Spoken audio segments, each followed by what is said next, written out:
across the country. Thousands and thousands of people in virtually every province showing up either in support of what was marketed or dubbed the 1 million March for Children, as well as the counter demonstrators, those that were coming out to send a clear message in the opposite direction. Now, depending on who you talk to, you'll get different characterizations of what these marches or what this demonstration was all about. Obviously, those that were participating in support of this million March for Children were telling you that they were doing it to support the kids. And you could see the placards and the signs that they were presenting. Leave our kids alone. Hands off our kids. Let kids be kids. They were talking about gender ideology, what they believe has been, I guess, a pollution of the curriculum. They believe that teachers, to a certain degree, are indoctrinating kids. They think that kids are being pressured to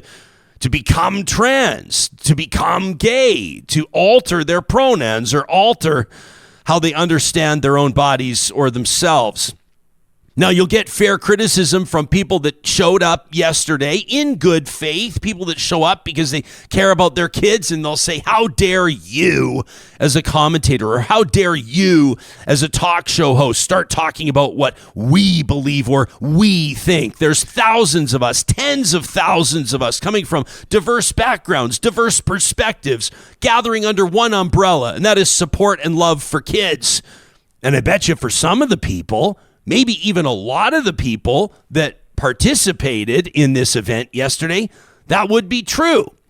But as you can see from, if you're watching on YouTube, the signs we're showing you, or as you likely saw with your own eyes yesterday, if you looked, well, anywhere with a screen, anywhere across Canada, there was a lot of other content on those signs as well. There were a lot of people talking about how vaccine hesitancy can save lives. There were a lot of people talking about, issues that had nothing to do with kids, young kids, or curriculum being taught in schools. People were throwing around insults like pedo and groomer. How often did you hear that? And in some circumstances, there were loud and angry confrontations between people representing different perspectives there. I could see it unfolding, as could you. Yesterday's episode of Real Talk, by the time that we were in studio putting it all together, talking to Max Fawcett about it and sort of unfolding, or unpacking what we were seeing in front of us. If you missed my conversation with Max, check it out. He thinks that this is all about taking away support from public schools. He thinks that this is part of a bigger picture goal. And of course, you can find that episode anywhere you find Real Talk. But these demonstrations were just starting to happen in Eastern Canada. We hadn't seen what was going to happen in our own communities quite yet, until we did through the day. And it was, quite frankly, disheartening. It prompted me to tweet yesterday, it's the same faces at rallies against pride, at rallies against the carbon tax, at rallies against vaccine mandates, and a dozen other things. I said, let's be honest about what today is. Politics and ideology, not protecting kids. Now, I heard from a bunch of you. There's like 120 comments last time I checked on that tweet. We've got some emails and we've got some comments on our YouTube episode as well, which we appreciate. The whole point of this exercise is to get you thinking. But the more comments that I received, none of them from accounts that had real profile photos of humans or people using their real names, but still sent a very clear message right back to me. Tao, for example, said, this is such a smear. My observation, it's almost an instructive example in what a smear looks like. It belongs in a museum of smears, said Tao. I heard from Roddy, who said, oh, look, Ma, another unhinged pedo groomer who wants me to tell secrets and to be his friend. I heard from Guy, who said Ryan is a child groomer that wants kids to lie to their parents. That's concerning. It seems Ryan knows what's best for your kids. Fuck you, Ryan. That from Guy. And I got this from Brock, who is a little more reasonable. And Brock shared with me a tweet from Angus Reid, who founded Angus Reid Polling. Angus yesterday tweeted, the hate between the extreme right and left inside the culture wars is very concerning.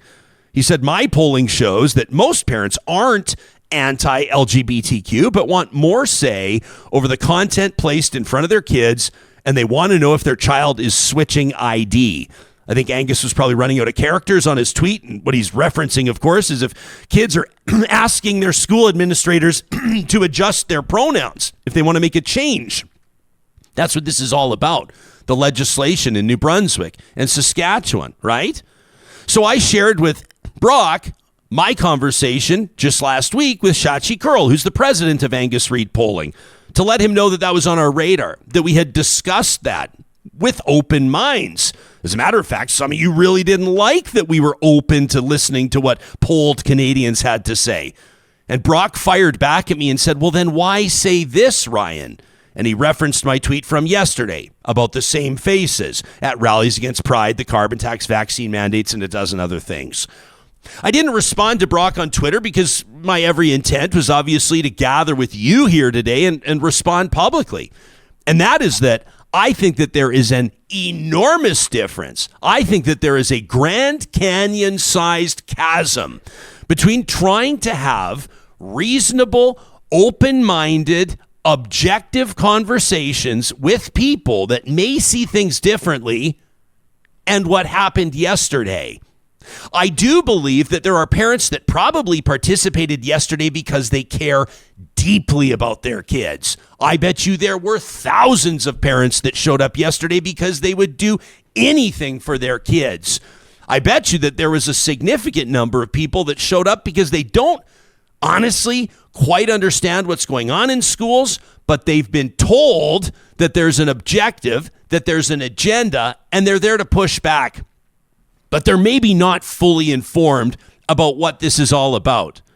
And then there were the usual suspects.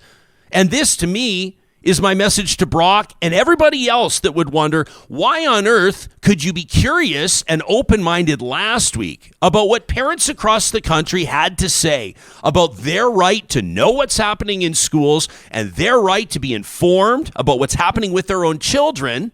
Why could you be open-minded about that and to a certain degree align with some of the polling trends there, but be so critical of yesterday's movement? And the answer is simple. The answer is because the 1 million March for Children yesterday reeked. There was no discernible element of love anywhere in the mix. There was yelling and shouting and swearing and accusations flying and name calling. And it wasn't just limited to the Million March for Children participants. We've gotten to a point where you're either a pedophile and a groomer or somebody who's okay with kids dying by suicide. And I'm, quite frankly, very concerned that this appears to be the state of our dialogue. I don't think that yesterday was a productive exercise. As a matter of fact, I dread days like yesterday because we've come to understand in such a polarized climate that days like yesterday are where we need to pick a definitive side, plant our flag, identify the enemy, and let them know how we feel about them. Despite the fact that we may be neighbors or former friends or colleagues, we've gotten to a point where there's no nuance left. Now, some of you will say there is no decision to be made, no nuance there when we're talking about the safety of marginalized kids. And there you would be right. But we've gotten to a point where I don't think we're even able collectively as a society to process perspectives different than our own, try to understand the other person's place, where they come from, what makes them feel this way, what's contributing to their fear or their anger or their activism. The idea of seeking to understand. We got an email from Allison to talk@ryanjesperson.com, and I feel like Allison's speaking for hundreds of thousands of Canadians. She says, Jespo, Johnny, I know you'll likely discuss this issue on Real Talk, and so I wanted to share how I'm feeling right now after seeing so many heartbreaking images on social media from the so-called Million March for Children. I was shocked and saddened to see images of people across this country holding signs with messaging that was so filled with hate and misinformation, To see a child in Calgary being encouraged to say that, quote, gays are disgusting into a microphone and having people in the crowd applaud in response. To seeing Calgary Mayor Jody Gondek's vehicle swarmed by protesters. Allison says, as a Canadian and a human being who just wants people to feel accepted for who they are, I was both embarrassed and devastated by what I saw. Trans and gay kids across the country are likely feeling a sense of vulnerability at this moment that deserves our utmost attention, and they are unconditional love and support.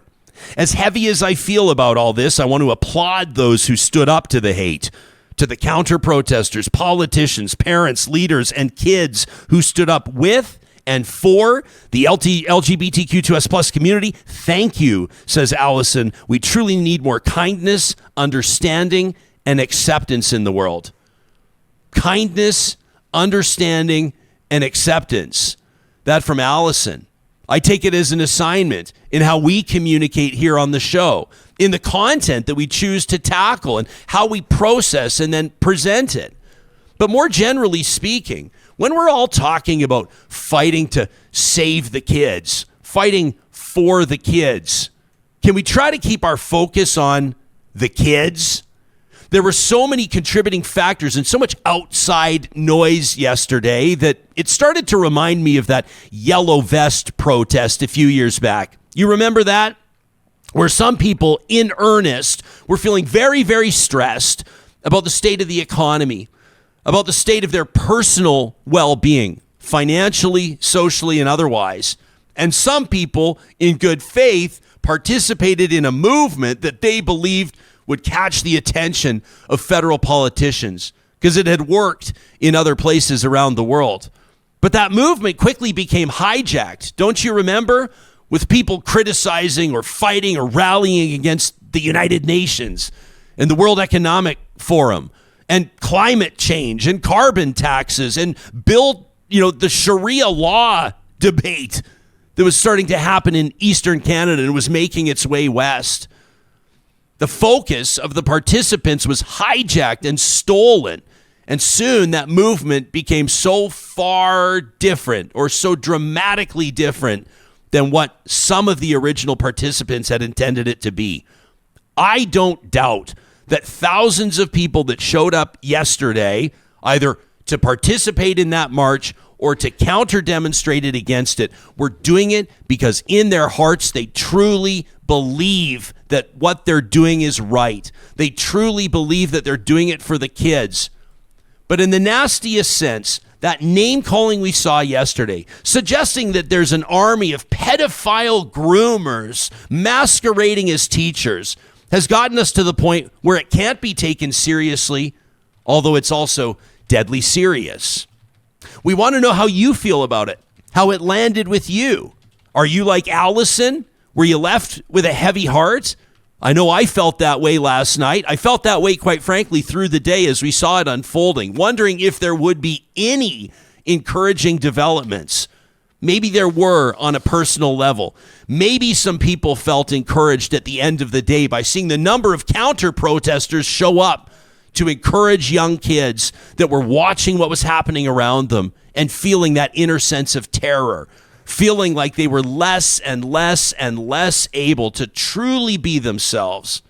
There wasn't anything that resembled love yesterday on display. And I hope that that's something that we can all keep in mind as we're talking about this issue moving forward, because it's not going away.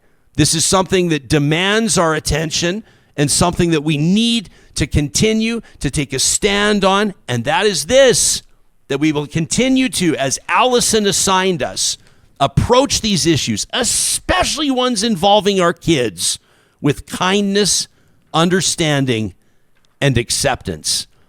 You can send us your thoughts to talk@ryanjesperson.com. Here. How were you feeling yesterday? I only have one thing to say, and that's, to me, this picture. This is what child grooming is to me. Tell people what they're seeing for the podcast listeners. It's got to be an 8-year-old boy. Obviously, we're not showing his face. And he's holding up a sign saying, "Kick the gay out of our country," with a Canadian flag. So, I don't think I really want to say anything else today. It was just yesterday was a very sad day.